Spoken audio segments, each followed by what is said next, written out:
برادران ملت اسلامی، السلام علیکم ورحمۃ اللہ وبرکاتہ۔ الحمد للہ الحنان المنان الذي خلق الإنسان وعلمه البيان، والصلاة والسلام على رسوله سيد الإنس والجان وعلى آله وأصحابه ذوي الخير والإحسان، أما بعد فأعوذ بالله من الشيطان الرجيم، بسم الله الرحمن الرحيم، وقل جاء الحق وزهق الباطل إن الباطل كان زهوقا، صدق الله مولانا العظیم۔ بارگاہ رسالت مآب صلی اللہ علیہ وسلم میں درود پاک کا ہدیہ پیش کریں۔ اللہم صلی علی سیدنا و مولانا محمد معدن الجود والکرم وآلہ واصحابہ الکرام وابنہ الکریم وبارک وسلم صلاة دائمة سرمدا ابدا۔ عزیزان گرامی وقار، میں یہ چاہتا ہوں جہاں پر آ کر ہم رکے تھے وہیں سے ہم پھر آگے بڑھتے ہیں۔ ہم رکے تھے کہاں آ کر؟ کچھ دیر کی خاموشی ہے، اس کے بعد ہم آگے بڑھتے ہیں، اس لیے کہ مجھے کوئی شعر اب یاد کرانے کی ضرورت نہیں اور نہ ہی کسی کے سامنے کچھ بولنے کی ضرورت ہے۔ حالات تو ایسے تھے کہ جو نان مسلم تھے وہ بھی ہمیں جیل میں دیکھ کر یہی کہتے تھے کہ آپ ہی نے کہا یہ فلاں بات۔ ہم نے کہا اللہ تبارک و تعالیٰ نے تم کو بھی یاد کرا دیا۔ میرے عزیزو، ستیزہ کار رہا ہے ازل سے تا امروز، شرار بو لہبی سے چراغ مصطفی بھی۔ یہ آج کل کے معاملات نہیں، ابتدا سے حق اور باطل کے معرکے ہوتے رہے، لیکن ایک بات میں آپ سب کو بتانا چاہتا ہوں، مظفر کو مقید نہ سمجھ اے سیاد۔ سیدنا مظفر حسین کچھوچھوی رحمت اللہ تعالی علیہ جیل گئے تھے، قید میں تھے، تب انہوں نے یہ شعر کہا تھا کہ مظفر کو مقید نہ سمجھ اے سیاد، میری یہ اسیری بھی سنت آبائی ہے۔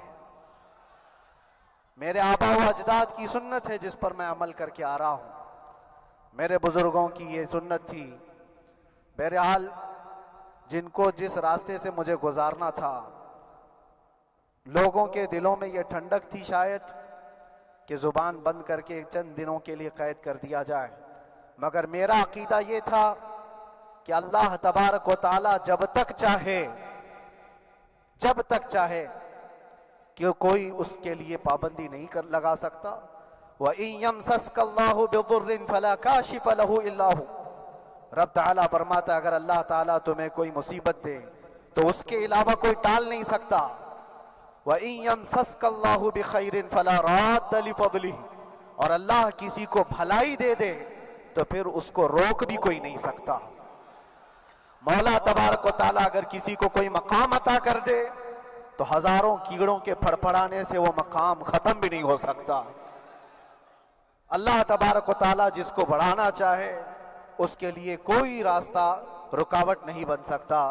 اس لیے کہ ہم نے تاریخ میں دیکھا ہے پیبند لگے کپڑے پہننے والے، پیروں میں چپل نہیں تھے، جن کے ناخن تک اکھڑ جاتے تھے، لیکن وہ جب چلتے تھے قیصر و کسریٰ بھی کانپتے تھے، جن کا ہی یہ نعرہ تھا ٹل نہ سکتے تھے جنگ میں اگر اڑ جاتے تھے، پاؤں شیروں کے بھی میدان سے اکھڑ جاتے تھے، حق سے سرکش ہوا کوئی تو بگڑ جاتے تھے، ارے تیغ کیا چیز ہے ہم توپ سے بھی لڑ جاتے تھے۔ یہ وہ صحابہ کرام اور اسلاف کرام، ان کا یہ معمول تھا۔ بظاہر ان کے پاس کوئی اسباب نہیں تھے لیکن اللہ کی مدد تھی، وہ پانی کی طرح بہتے ہوئے چلے گئے، نہ چٹانوں نے ان کا راستہ روکا نہ دریاؤں نے ان کا راستہ روکا، وہ جس طرف سے جاتے تھے اللہ تعالیٰ ان کے لیے راستے بناتا تھا۔ عزیزان گرامی وقار، کون ہے وہ جو دریائے دجلہ میں اپنے گھوڑے دوڑائے تھے؟ کون ہے وہ جو دریا میں اپنی کشتیاں ڈال کر جلا دیا تھا کہ واپس جانے کا کوئی تصور نہ ہو؟ یہ سب میرے مصطفیٰ کریم کے دیوانوں کی ہی بات تھی۔ اسی لیے آج بھی دنیا گھبراتی ہے تو شانے لوگوں سے نہیں، دیوانوں سے ہی گھبراتی ہے۔ بہت زیادہ چالاک رہنے والوں سے نہیں، دیوانوں سے دنیا گھبراتی ہے، اس لیے کہ دنیا کو پتا ہے، دنیا جانتی ہے کہ دیوانہ کہاں دیکھتا ہے کسی کو پتا نہیں۔ اور یہ اس دیوانے کی بات کر رہا ہوں جس کے لیے اللہ کے حبیب صلی اللہ تعالیٰ علیہ وسلم کی عزت و وقار سب سے اول ہے۔ عزیزان گرامی وقار، آج آپ کے سامنے حاضر آیا، یہ میرے استاد گرامی، مربی، استاذ الاساتذہ، برادر گرامی حضرت العلامہ مفتی زبیر احمد صاحب قبلہ ادام اللہ اقبالہ، جنہوں نے دن رات ایک کر دیے تھے۔ میرے خیال سے 8 مہینے میں جتنے ان کے بال سفید ہوئے اس سے زیادہ نہیں ہوئے ہوں گے، صرف اس لیے نہیں کہ ایک بھائی کے لیے، اس لیے بھی لڑ رہے تھے کہ ایک عالم کے لیے جس سے دین کا بہت سارا حصہ وابستہ ہے۔ ان کی محنتیں رائگاں نہ گئیں۔ بہت سارے میرے احباب و اقربا، خاص طور پر مدن پورہ اور وکرولی سے، جنہوں نے اپنے گھر بار چھوڑ کر میرے لیے دوڑتے بھاگتے رہے، اللہ رب العزت اس بات کا شاہد ہے، ایک ایک دن اندر میں نے سب کے لیے دعائیں کی ہیں، اور ایسا نہیں کہ کوئی دن بھولا جاتا، اور باہر کی ہمیشہ یہ خبریں آتی رہتی ہیں کہ حالات کیسے کے کیسے ہوتے جا رہے ہیں۔ کبھی اگر گھبراہٹ اور بے چینی ہوتی تو میرے عزیزوں صرف ایک ہی بات ہمارے پاس تھی علاج کے لیے، ایک ہی علاج تھا۔ جب بے چینی بڑھ جاتی، اپنوں سے رابطہ نہیں ہو پاتا اور کسی کے خبر نہ پہنچتی، کھانے پینے کی تکلیفیں، رہنے سہنے کی مصیبتیں جب سر پر آتی تو ایک ہی علاج تھا، ان کے نثار کوئی کیسے ہی رنج میں ہو، ان کے نثار کوئی کیسے ہی رنج میں ہو، جب یاد آ گئے ہیں سب غم بھلا دیے ہیں، جب یاد آ گئے ہیں سب غم بھلا دیے ہیں۔ اس رسول محترم صلی اللہ تعالیٰ علیہ وسلم کا احسان عظیم ہے۔ بار بار مجھے یہ احساس ہوتا رہا، پوری دنیا اگر چھوڑ دے مگر یقین تھا آمنہ کا لال کبھی نہیں چھوڑے گا، اور چھوڑا بھی نہیں، اور چھوڑا بھی نہیں۔ ہر رات جو ہمارا معمول تھا ہم نے جو دیکھا، ہماری پچھلی زندگی میں ہم نے اتنے عجائبات نہیں دیکھے ہوں گے جو 8 مہینے کے اندر ہم نے دیکھے۔ نبی پاک صلی اللہ تعالیٰ علیہ وسلم کے انعامات و اکرامات، رب تبارک و تعالیٰ کی مدد سے دل مضبوط ہوتا ہے۔ عزیزان گرامی، ہم نے تو وہاں ایسے لوگوں کو دیکھا جو ڈپریشن کا شکار ہو کر کافر بھی ہو گئے، اور حالات سے گھبرا کر کے وہ انکار کر بیٹھے، کوئی خدا نہیں ہے، کوئی مدد نہیں آتی ہے۔ ایسے حالات وہاں دیکھے، لیکن ان حالات میں بھی اللہ تبارک و تعالیٰ کی مدد ساتھ رہی۔ رسول پاک صلی اللہ تعالیٰ علیہ وسلم کا انعام و اکرام یہ تھا کہ جس طرح سے گئے تھے اسی طرح سے واپس بھی آئے، جس طرح سے گئے تھے ویسی واپس آئے، اور نہ میرے مصطفیٰ نے باہر میری عزت میں کمی کی، نہ اندر عزت میں کمی کی، کہیں پر بھی نہیں۔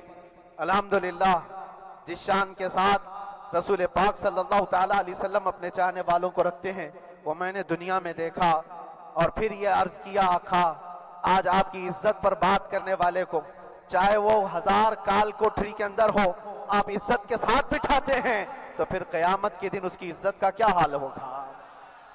عرش حق ہے مسند رفعت رسول اللہ کی، دیکھنی ہے حشر میں عزت رسول اللہ کی۔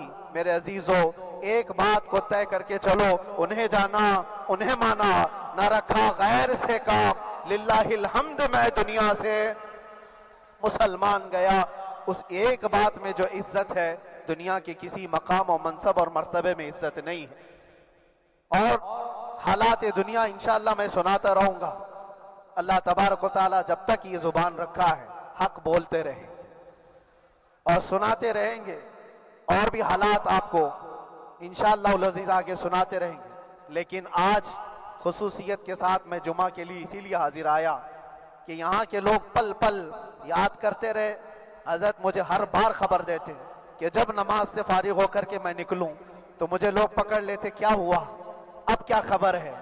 تو جس قدر آپ کی بے چینی تھی، بے قراری تھی، میرے عزیزو مجھے بھی ملنے کی بے چینی اور بے قراری تھی، لیکن یہ ایک سٹیج تھا جس سے گزارا گیا ہے، ایک مقام تھا جس سے گزارا گیا۔ میں تو ایک نکما آدمی، میں تو ایک کم پڑا ہوا ہوں، لیکن آپ کو بزرگان دین کی اگر تاریخ پتہ ہو، امام اعظم ابو حنیفہ رضی اللہ تعالیٰ عنہ، جن کو ناحق جیل میں رکھا گیا تھا، امام موسیٰ کاظم رضی اللہ تعالیٰ 7 سال تک قید میں رہے۔ یہ کون امام موسیٰ کاظم؟ جن کے دربار میں جانے کے لیے غوث اعظم عبد القادر جیلانی رضی اللہ تعالیٰ عنہ 4 کلومیٹر دور اپنی چپل اتار دیا کرتے تھے۔ امام موسیٰ کاظم کا وہ دربار ہے جن کو باب الحوائج کہا جاتا ہے۔ اس امام کو 7 سال تک بغیر کسی قصور کے قید میں رکھا گیا، اور حد تو یہ ہے کہ اسی قید خانے میں زہر دے کر کے آپ کو مارا گیا ہے۔ آپ کا جنازہ جیل سے نکلا تھا۔ امام احمد بن حنبل جن کو 5 لاکھ حدیثیں یاد ہیں، نبی پاک صلی اللہ تعالیٰ علیہ وسلم کی، بغداد کے سرے بازار آپ کو ننگی پیٹھ پر کوڑے مارے گئے۔ آپ کو اندازہ ہے بزرگان دین کی ایک لمبی فہرست ہے۔ جب میں وہاں گیا تھا تو ایک بزرگ کی بڑی یاد آئی، وہ تھے حضرت مجدد الفیسانی رضی اللہ تعالیٰ۔ اکبر جیسے ڈکٹیٹر کے سامنے، اس زمانے کے سب سے بڑے ڈکٹیٹر بادشاہ کے سامنے آپ نے حق بات کا اعلان کیا تھا۔ مجدد الفیسانی رحمت اللہ تعالیٰ علیہ نے فرمایا تھا کہ اسلام نام سے جو دین ہوگا وہ محمد عربی کا لایا ہوا ہی دین ہوگا، کسی اور بادشاہ کا بنایا ہوا نہیں ہوگا۔ اس بات پر آپ کو قید میں ڈالا گیا تھا، 8 سال تک قید میں رکھا گیا۔ 8 سال میں بادشاہ مر بھی گیا، بیٹا بادشاہ بنا، لیکن کسی نے آ کر جہانگیر کے سامنے یہ بات رکھی کہ آپ کے باپ نے جس مولانا کو قید میں ڈالا تھا گوالیار کی جیل میں، 8 سال میں جیل کا نقشہ بدلا ہوا ہے۔ تو بادشاہ نے پوچھا ہوا کیا ہے؟ کہا کہ اس مولانا نے 8 سال میں تقریباً 700 قیدیوں کو عالم بنا دیا ہے۔ درس حدیث، درس تفسیر، قرآن کا علم، نمازیں جماعتوں سے وہاں اس طرح ادا ہوتی ہیں جیسے لگتا ہے گنبد خضرا کی چھاؤں میں ہے۔ رب تبارک و تعالیٰ کا یہ احسان عظیم تھا۔ ان 8 مہینوں میں بحمدہ تعالیٰ میں نے اپنی لائف میں کبھی اتنی امامت نہیں کی تھی جتنی وہاں امامت کیا، اس لیے کہ پابندی نہیں ہو پاتی۔ جب جب امام رہا مسجد میں چھٹیاں ہوا کرتی تھی، ادھر ادھر آنا جانا، لیکن وہاں پر کبھی کسی نماز میں چھٹی نہیں ہوئی، اور امامت اللہ تبارک و تعالیٰ کو جہاں لینا ہے وہاں لیتا رہے۔ اور مجھے اس بات کا تھوڑا قلق تھا، 24 سال سے میں تراویح سنا رہا تھا، 24 سال، 24 تراویح ہو چکی تھی، رمضان المبارک کا 24 گزر چکے تھے، 25واں سال تھا، ظالموں نے مجھے رمضان سے پہلے اندر کر دیا۔ بار بار یہ خواہش ہوتی تھی کہ میری تراویح چھوٹنے نہ پائے، 25ویں تراویح ہے، 25ویں محراب ہے، لیکن رب تبارک و تعالیٰ کا احسان، اندر موجود سارے مسلمانوں نے یہ مطالبہ کیا کہ ہم یہاں جماعت سے تراویح قائم کریں گے، اور اب تک لوگ الم تری کیف والی تراویح کبھی کبھار پڑھ لیا کرتے ہیں، لیکن سارے لوگوں نے مل کر کے یہ اتفاقاً کہا کہ ہم پورا قرآن آپ سے سننا چاہتے ہیں۔ کیسے کیسے قیدی تھے، کیسے کیسے کرائم والے تھے۔ میں نے کہا آج میں ایک دن پڑھاتا ہوں، ایک پارہ پڑھوں گا، آپ کو اگر لگے تو بتا دینا، بھاری پڑ جائے، کیونکہ لوگ سارے کرمنل ہیں اور کئی طرح کے جرائم کیے ہوئے لوگ ہیں۔ نماز دین سے کہاں زیادہ رشتہ، کہاں ہو سکتا ہے یہ گھبرا کر بھاگ جائیں۔ ایک دن پڑھاؤں گا، اگر آپ کو لگے تو بول دینا، نہیں تو کل سے الم تری۔ پہلے دن تراویح پڑھا ہے، دوسرے دن سارے لوگوں نے کہا آپ نے ایک پارہ پڑھایا ہے، سحری تک بھی پڑھائیں گے تو انشاءاللہ کھڑے رہیں گے۔ یہ جو استقامت، یہ ساری چیزیں دلوں کا جمع ہونا اور ہماری طرف دلوں کو پھیر دینا بغیر اللہ کی مدد کے نہیں ہوتا، رسول پاک صلی اللہ تعالیٰ علیہ وسلم کے کرم و احسان کے بغیر نہیں ہوتا۔ وہ تراویح بھی پڑھتے رہے، تفسیر قرآن بھی سنتے رہے اور قرآن کی تعلیم بھی لیتے رہے۔ پھر مجھے اندازہ یہ ہوا کہ رب تبارک و تعالیٰ کی منشا یہ تھی کہ ہماری تراویح کی محراب کی سلور جبلی جیل کے اندر ہو جائے۔ مجھے اس بات کا کوئی قلق نہیں رہا کہ میری کوئی چیز چھوٹ گئی ہے۔ ہاں، عید، بقرعید، محرم، یہ تمام چیزیں لوگوں کی یاد تو رہتی، رشتہ دار، احبا، اقربا کی یاد، لیکن اللہ کی مرضی، میرا رب تبارک و تعالیٰ جو پسند کرے اس میں ہم راضی ہیں۔ اگر مولا یہ چاہتا ہے کہ میں تنہا پڑھوں تو اس کی رضا میں ہم راضی ہیں، اگر وہ چاہتا ہے کہ مجمع ہزاروں میں ہم نماز ادا کریں تو اس کی مرضی پر ہم قائم ہیں۔ عزیزان گرامی وقار، صبر اور سکون کے ساتھ جو حالات گزرے اس میں سب سے بڑا کردار آپ سب کی دعاؤں کا ہے، سب کی دعاؤں کا۔ مشائخ، سارے پیران اعظام، تمام سلاسل کے اور ہر مسجد کے امام اپنے محراب اور منبر سے جو دعا کرتے رہے، یہ سارا ذخیرہ میرے لیے اتنا بڑا ہے جس کو میں بیان نہیں کر سکتا۔ ہر ایک کی جانب سے دعائیں، عورتوں بچوں کی طرف سے منتیں، روزے، نہ جانے کیا کیا کر لیا۔ پھر مجھے اندازہ ہوا کہ صرف اپنے آرام، اپنے راحت کے لیے پھڑپھڑانے سے کچھ نہیں ہوگا۔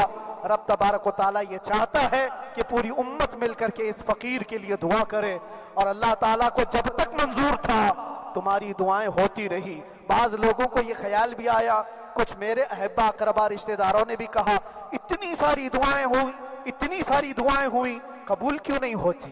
ایک بات یاد رکھو، پوری دنیا مل کر کھڑے ہو کر دعا کرے، اللہ کی قدرت پر کوئی کام کرنا واجب نہیں ہے، اللہ پر کوئی چیز واجب نہیں ہے۔ اگر وہ اپنے فضل سے عطا کر دے تو اس کا احسان ہے، اس کا احسان ہے۔ اب چاہے وہ سال بھر میں قبول کرے کہ 5 سال میں قبول کرے، ایک بات یاد آتی ہے میرے عزیزوں، ہماری قید تو 8 مہینے کی ہوگی، ان بزرگان دین کی قید 8 سال 7 سال۔ امام محمد بن حسن عسکری 20 سال تک قید میں رہے، 20 سال تک اندر سلاخوں کے پیچھے بند رکھا گیا۔ یہ اہل بیت اطہار ہیں، ائمہ اعظام ہیں، ان کی تکلیفیں دیکھ کر پھر ہماری تکلیف چھوٹی لگتی، اور پھر نبی پاک صلی اللہ تعالیٰ علیہ وسلم کی یاد آتی۔ صرف اس بات کا ہمیں فخر تھا کہ تم نے کبھی چوری کے الزام میں تو نہیں گرفتار کیا، کسی گھناؤنے الزام میں تو نہیں گرفتار کیا۔ ہاں اگر کسی بات پر گرفتار کیا ہے تو ان سے پوچھو تو اب یہ بولنے میں بھی شرم کرتے ہیں، مولانا کو کیوں گرفتار کیا ہے، مولانا کو کیوں اندر رکھا ہے؟ شرم آتی ہے بولنے میں، کیونکہ انہوں نے کچھ ایسا بولا تھا جس کو بولنے میں شرم آتی۔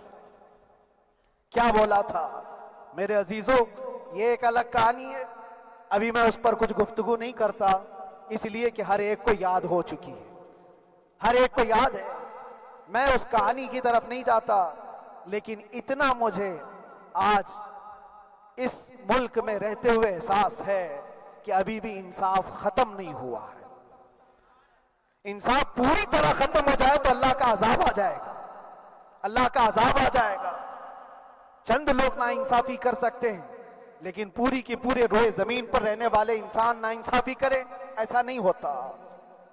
ہمارے حق میں سپریم کی طرف سے جو انصاف آیا ہے، ہمارے دل میں اس قدر جگہ ہے آج، اور اس قدر احساس ہے کہ ہمیں یہ اندازہ آج بھی ہوتا ہے کہ چاہے کچھ بھی ہو جائے لیکن انصاف پوری طرح سے مر نہیں سکتا، انصاف پوری طرح سے مر نہیں سکتا۔ یہ ہمارا ملک عزیز ہندوستان کسی خاص آدمی کے ٹھیکیداری میں نہیں ہے، سبھی کا خون شامل ہے یہاں کی مٹی میں، کسی کے باپ کا ہندوستان تھوڑی ہے، ہمارا بھی ہے، آپ کا بھی ہے، سب کا بھی ہے۔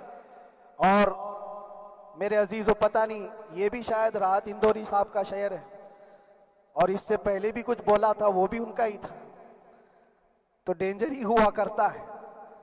اللہ تبارک و تعالیٰ آپ سب پر فضل فرمائے، کرم فرمائے۔ جو چیز خاص طور پر بولنی ہے وہ یہ ہے، ان حالات سے آج جو گھبرائے ہوئے ہیں یہ وہ لوگ ہیں جو عیش پرست ہیں۔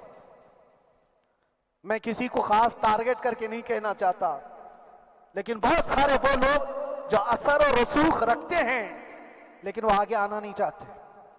دین اسلام پر حملے ہوں، حضور پاک کی عزت پر حملہ ہو، کسی کو بولنا نہیں ہے، کیونکہ پتہ ہے دیکھو اس مولانا کو کس طرح کی ہے، اسی طرح دوسروں کو بھی کر دیا جائے۔ جو کمفرٹ زون میں بیٹھنے کے عادی ہو گئے وہ اپنا ایریا چھوڑ کر ہٹنا نہیں چاہتے۔ اگر میں کچھ کہوں گا حضور پاک صلی اللہ تعالیٰ علیہ وسلم کی ناموس کے لیے تو میرا عیش خطرے میں آ جائے گا۔ اکثر کی یہی سوچ ہے، میرا تو اپنا دھندا ہے، میرا بزنس ہے، میرے بیوی بچے ہیں، ہو سکتا ہے مولانا کو کسی چیز کی فکر نہیں ہوگی۔ آپ کو میں بتاؤں، آپ کو اندازہ نہیں ہمارے دل میں ہمارے بچوں کی کتنی محبت ہے۔ میرے بھی چھوٹے سے بچے ہیں، جب وہ جیل کی سلاخوں کے سامنے آ کر آنسو بہاتے تھے تو دل پر چھریاں چلتی تھی. وہ بچے جو ہمیشہ ہمارے سینے پر سوتے رہے, آج میں ان کو چھو بھی نہیں سکتا. جب وہ سلاخوں کے پیچھے کھڑے ہو کر دور سے رو کر کے چلے جاتے 15 منٹ, تو کیا ہمارے دل میں بچوں کی محبت نہیں؟ کیا ہمارے گھر بار نہیں, ہماری بہنیں, ہمارے بھائی, ہماری ماں نہیں؟ کتنے تو دن ایسے ہوئے کہ میری ماں کو دورے پڑتے رہے یاد کے لیے. تو کیا وہ ہمارے اوپر کیفیت نہیں آتی کہ ہم خامخواہ یہ مصیبت کیوں مول لیے؟ میری بیٹی تو جھگڑا کرتی اس بات کو کہ کیوں آپ اکیلے ہو, بہت سارے لوگ ہیں سب کا خیال کرتے ہوئے. لیکن میرے عزیزو, یہ ان کی اپنی محبت ہے. سارا ایک پریوار اور اس سے زیادہ میرے شاگردوں کی ایک دنیا ہے. کتنے ایسے ہیں, میں جانتا ہوں کہ 8 مہینے تک نرم غذا نہیں کھائی میرے ان بچوں نے. میں جانتا ہوں ان کا صرف یہ خیال تھا کہ اندر پتہ نہیں جیل میں آپ کیا کھا رہے ہوں گے, ہم یہاں نرم غذا نہیں کھائیں گے, گوشت مچھلی نہیں کھائی. حالانکہ یہ کوئی چیز تمہارے اوپر واجب نہیں تھی. یہ حالات میں اس لیے بتا رہا ہوں میرے عزیز, کسی کے وہم و گمان میں اگر یہ ہے تو نکال دے کہ میرے آس پاس کچھ نہیں ہے, میں کسی کو چاہتا نہیں, یا میرے ساتھ محبتیں نہیں ہیں. کثرت سے محبت کرنے والے لوگ ہیں میرے پاس. میرے ان بھائیوں کی اور میرے بہنوں کی, میرے گھر والوں کی محبت تو ایسی ہے کہ ان کے گھروں کے بچوں کے معاملات بھی بغیر مجھ سے پوچھے نہیں ہوتے. اگر 8 مہینے اندر رہا تو کسی کا رشتہ نہیں تو بات چیت بھی نہیں ہے. رشتہ نہیں ہوگا جب تک یہ نہ آئے. سارے کام ڈیپینڈ رہتے تھے. مجھے بھی ان تمام چیزوں کا احساس ہے, لیکن یہ سب چیزیں ایک طرف, میرے مصطفیٰ کی عزت اپنی طرف.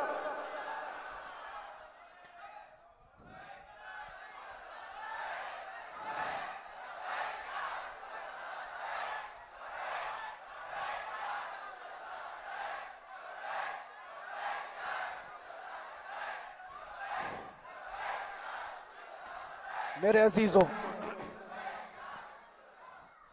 ہر ایک کے آنسوں کے قطرے میں نے دیکھے, بھائیوں کے, بہنوں کے, میرے پاس ملنے کے لیے میرے جو شاگرد آتے ان کے. یہ اکثر جب جیل کی دیوار پر آ کر کھڑے ہوتے, ان کی آنکھیں لال, یہ آنسو بہاتے 15 منٹ ملاقات کر کے چلے جاتے.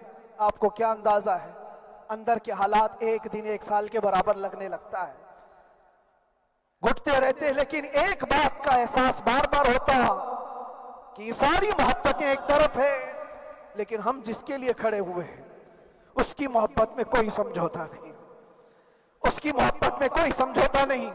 ایمان اسی کا نام ہے, لا یؤمن احدکم حتی اکون احب الیہ من والدہ وولدہ والناس اجمعین. تم میں سے اس وقت تک کوئی پورا مومن نہیں ہو سکتا جب تک کہ اپنی اولاد, اپنے مال دولت, اپنے ماں باپ, سب سے زیادہ اپنے رسول سے محبت نہ کرے. دعا یہی کرتے رہو جب حضور پاک کا معاملہ آئے تو ساری دنیا ایک طرف ہو جائے.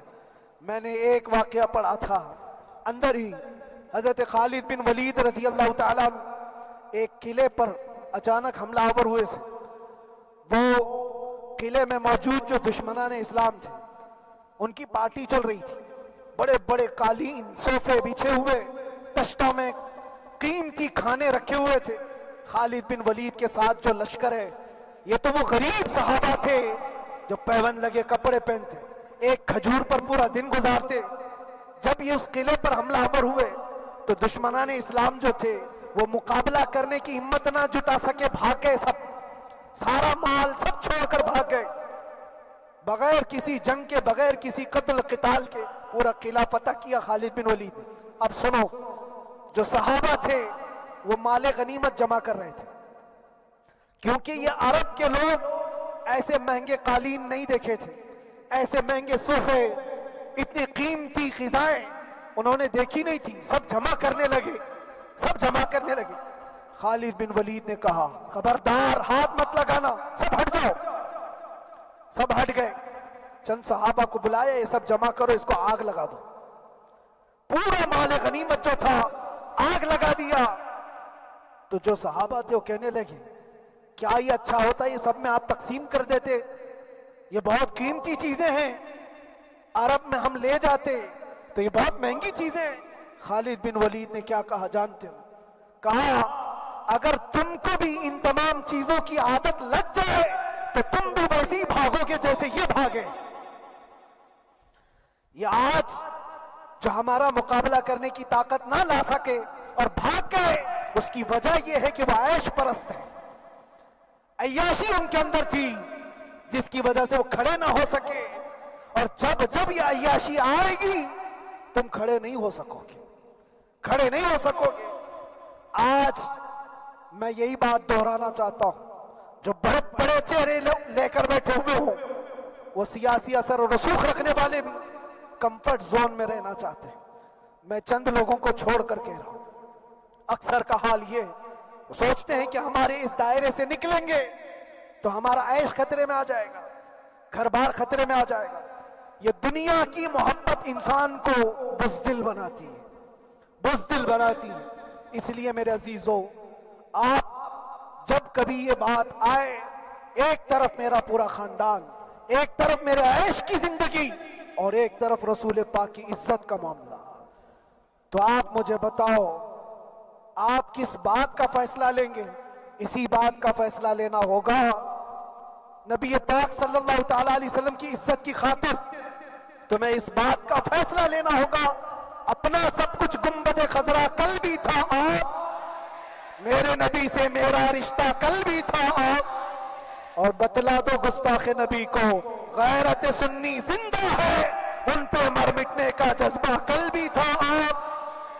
بس یہ جذبہ باقی رہے، ہم کسی کو لڑنے کے لیے، مرنے کے لیے، مارنے کے لیے میدانوں میں اتارنے کی بات نہیں کرتے۔ میں اکثر اپنی تقریروں میں کہا کرتا ہوں، یا آپ سے پہلے بھی کیا، اگرچہ میری تقریروں کو ڈائیورٹ کیا جاتا ہے، آج بھی بہت لوگ ہوں گے، بلکہ آج مدن پورہ کا یہ پہلا جمعہ ہے، مجھے اندازہ ہے پورا ہندوستان نہیں باہر بھی سب کی نظریں اس پار ہیں کہ آنے کے بعد یہ کیا بولتا ہے، آنے کے بعد یہ کیا بولتا ہے۔ سب اسی انتظار میں ہیں، میں سب کو ایک ہی میسج دوں گا، آنے کے بعد وہی بولے گا جو پہلے بولتا تھا۔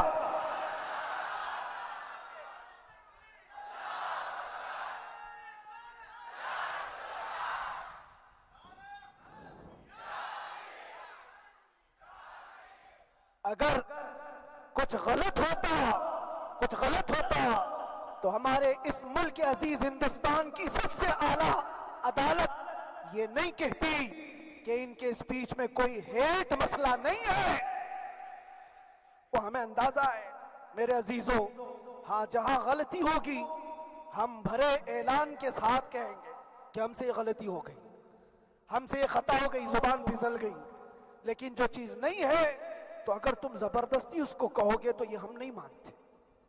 ہاں بس اتنی دعا میرے حق میں کریں کہ جتنی بھی زندگی باقی ہے اللہ تبارک و تعالی حضور پاک کی محبت اور ان کی عظمت کی حفاظت کے لیے جیتے مرنے کی توفیق عطا فرمائے۔ ہمارا کام صرف اتنا رہ گیا، جو میسج دینا تھا وہ ہم نے دے دیا۔ اب جو حالات آ رہے ہیں میرے عزیزوں، آپ سب کے لیے بھی میں یہ گزارش کروں گا، دین کی طرف آ جاؤ، سچائی کی طرف آ جاؤ، ورنہ گاجر مولی کی طرح کٹ جاؤ گے، ختم ہو جاؤ گے۔ دین کی طرف آؤ، سچائی کی طرف آؤ، اور اسلام نے کہیں پر بھی تمہیں کسی طرح کے آتنک اور دہشت کی تعلیم نہیں دی ہے، کہیں پر کسی ٹیررسٹ کی کوئی بھی تعلقات کی۔ کہیں مجھے کوئی بات بتا دو، اگر کوئی مسلمان اس طرح کی حرکتیں کر جاتا ہے جس کو یہ لوگ بدنام کرتے ہیں تو ہم سمجھتے ہیں اس کا اسلام سے تعلق نہیں ہوگا۔ اسلام سے تعلق ہوتا تو اس کے اندر صدیق اکبر اور فاروق اعظم کی ادائیں ہوتی۔ آج آپ کو وہ معاشرہ زندہ کرنے کی ضرورت ہے۔ میں نوجوانوں سے کہوں گا، بہت دن گزار لیے ٹک ٹاک پر مجرے، اور تمہارے اس انٹرنیٹ کی دنیا پر جس طرح تم نے آوارگی کر لی ہے، اب وقت کم بچا ہے، آ جاؤ میرے نبی پاک کی گنبد کی چھاؤں میں۔ عزت وہیں پر ہے، انہی کے قدموں میں عزت ہے، اور یہاں پر بھی ہے اور آخرت میں بھی ہے۔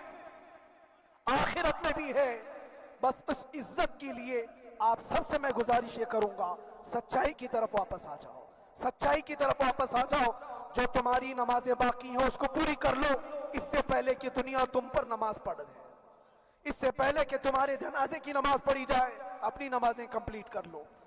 اور علماء ذوی الاحترام کا ادب و احترام اپنے اندر رکھو۔ صرف اس بات کے لیے آپ کو میں احساس دلانا چاہتا ہوں کہ مجھے جس راستے سے گزارا گیا، جتنے دن قید و بند کی صحبتیں گزاری گئی، یہ صرف یہ میسج دینا تھا کہ پھر اس مولانا کا یہ ہو سکتا ہے تو چھوٹے چھوٹوں کی کیا کر دیں گے۔ ایسا اگرچہ آ جائے موقع تب بھی گھبرانے کی ضرورت تھی۔ آپ کو پتہ ہے اس ملک عزیز ہندوستان کی آزادی میں 30,000 علماء کو پھانسیوں پر لٹکایا گیا۔ انگریزوں نے 30,000 علماء کو کشمیر سے لے کر دلی تک ہر درخت پر ایک عالم کی لاش لٹکتی تھی۔ انہوں نے قربانیاں دی ہیں، قربانیاں بزرگان دین کے علماء ذوی الاحترام کی ہوئی ہیں۔ یہ اور بات ہے کہ اس جنریشن نے آج ہم کو دیکھا تو ان کو بہت بڑا لگتا ہے، یہ کوئی بہت بڑی بات نہیں تھی، بہت بڑی بات نہیں تھی۔ اس پروسیس سے بہت سارے علماء کو گزارا گیا ہے۔ سرکار مجاہد ملت رحمت اللہ تعالی علیہ ایمرجنسی کے زمانے میں 18 مہینے تک قید میں گزارے، 18 مہینے تک ایمرجنسی، وہ بھی ڈکٹیٹر کا زمانہ تھا۔ اس زمانے میں بھی آپ اندر رہے، لیکن باہر آنے کے بعد نہ آپ کے مشن میں کوئی کمی آئی، نہ آپ کی زبان میں کوئی لکنت آئی۔ اللہ والے جو ہیں وہ اللہ کی رضا کی طرف اور رسول پاک کی رضا کی طرف ہوتے ہیں۔ ہم سب بھی اس مشن کو آج یہاں سے زندہ کرتے ہیں، جہاں سے ہم چھوڑے تھے وہیں سے آگے بڑھتے، جہاں سے ہم چھوڑے تھے وہیں سے ہم آگے بڑھتے ہیں۔ کسی کو اگر کچھ برا لگتا ہے تو وہ اس کے سمجھ کا قصور ہے، اس کے فہم کا قصور ہے۔ ہم نے کسی کو ٹارگٹ کر کے کبھی کہا نہیں، بلکہ یہ تو کامن بات ہے، ایک تو کامن کہی جانے والی بات ہے۔ فخر سے اگر کوئی آدمی اپنے گھر میں کہے کیا بات ہے مولانا آج صبح سے تمہارے گھر میں کچھ ہلچل نہیں ہے، کچھ ہلچل نہیں ہے، ہو سکتا ہے تمہارے گھر میں کوئی نہ ہو، تم اکیلے بیٹھے ہو، بیوی کہیں گئی ہے، ماں کہیں گئی ہے، گھر میں کوئی بنانے والا نہیں ہو، گھر میں خاموشی ہے، تو تم اگر اس کو جواب دے دو کہ کچھ دیر کی خاموشی ہے، شام میں آ جائے گی، کچھ دیر کی خاموشی ہے، شام میں آ جائے گی، تو کیا گناہ کیا، کیا گناہ کیا؟ اس کے حالات پر وہ بول رہا ہے، اس کے گھر میں خاموشی ہے اسی لیے بول رہا ہے۔ ہم نے بھی اسی لیے کہا کچھ دیر کی خاموشی، اس لیے کہ ہم جانتے ہیں اسلام وہ نہیں ہے جو یہاں دکھ رہا ہے آج، اسلام تو وہ تھا جو صدیق اکبر کے زمانے کا تھا، اسلام تو وہ تھا جو فاروق اعظم کا تھا، اسلام تو وہ تھا جو عثمان غنی اور حیدر کرار کا تھا۔ تو وہ جو ہلچل تھی وہ خاموش ہے، صلاح الدین ایوبی کا دور تھا، وہ اسلام کی ہلچل تھی۔ تو میرا گھر آج خاموش ہے، اس لیے تو میں پکار کر کے رہا ہوں کچھ دیر کی خاموشی ہے، اور ہمیں اپنے رب سے یقین ہے یہ خاموشی ایک شام ٹوٹے گی، کوئی صلاح الدین آئے گا۔ اور اللہ تبارک و تعالی ہم سب کے اس عزم اور حوصلے کو زندہ رکھے، اور آپ سب کی محبتوں کو سدا سلامت رکھے، اور میرے آقا صلی اللہ تعالی علیہ وسلم کے قدموں پر مر مٹنے کی ہمیں توفیق عطا فرمائے۔ وآخر دعوانا الحمدللہ رب العالمین، لبیک یا رسول اللہ۔